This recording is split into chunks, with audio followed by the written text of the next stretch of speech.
રસ્તા અને ગટર હંમેશા માટે વ્યવસ્થિત જોઈએ. મારા જીવનમાં આ રોડ રસ્તા અને ગટરમાં એટલા ખાડા ને અમે કંટાળી ગયા છે.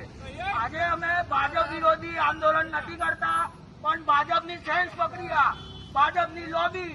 મોદી સાહેબ, તમે જે દિવસથી આ ગુજરાત છોડ્યું છે તે દિવસથી આ ભાજપના કોઈ પણ નેતા વ્યવસ્થિત કામ કરતા નથી. અમારા વોર્ડમાં નીતિન મામા, નીતિન ડોંગા એ 10 વર્ષથી ચૂંટાયા છે. મેં ખાલી એક વખત એમને એક જ સવાલ પૂછ્યો કે મારી જનતા હિસાબ માંગે છે. એમને હિસાબ આપવાની જગ્યાએ મને પર્સનલ હિસાબ આપવાનું કીધું છે. હું પર્સનલ હિસાબ લઈ લઈશ, પણ મારી જનતા તમે જાગી જાઓ. બીજા 5 વર્ષ તમારા કાદવમાં ના નીકળવા જોઈએ.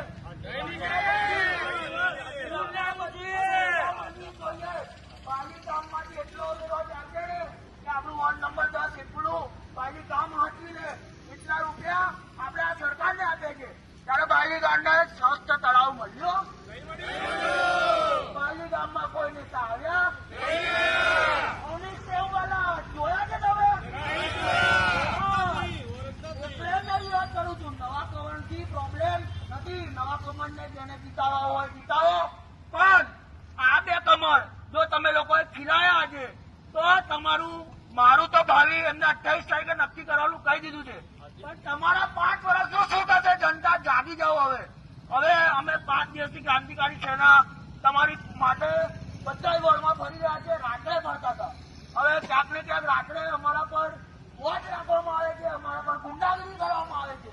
એટલે હવે આજથી દિવસે પ્રજાની વચ્ચે આવીશું.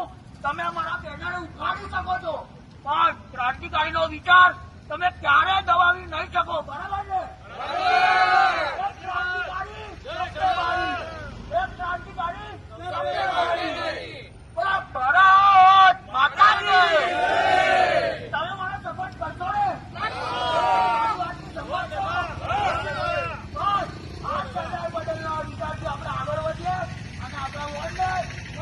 મજબૂત બનાવીએ.